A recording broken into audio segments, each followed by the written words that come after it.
that road is 30 miles per hour. And again, people who are watching this as well, we really don't do 30 on that one. There's no way we're going to be doing 30 on that road, because you so stop here. stop here. Yes, so stop in such a way they can use this gap. There we go. Always stop in such a, but I wouldn't go to the right if I would you. No.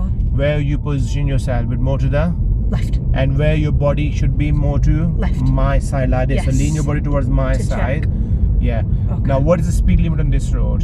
20? 30. Is it? But Oh, heck. I thought but it was 20, sorry. do we do 30 on this road? No, it's too busy. You're doing 17, 18 is fine. Yeah.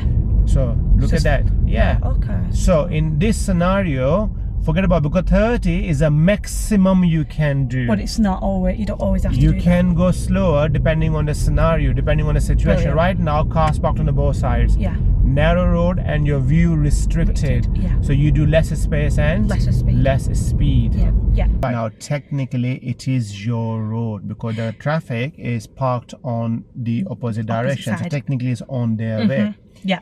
So the only worry you have to think about is the bushes and branches on your left at the beginning. Yeah. But as you go on the top of the sandy lawn, the cars parked on the both sides, that road is 30 miles per hour.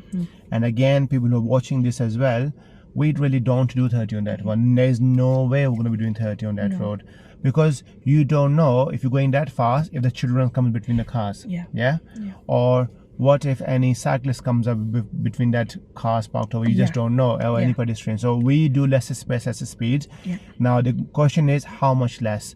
That's depend on the situation. Like today there were so many parked cars, so we were doing around 17, 18. I think that was slightly faster as well. I think. Okay. But obviously if you think you can have a better view, so you can plan ahead, it's fine. Yeah. But obviously on the weekdays where there's less cars parked, there would have been a good speed.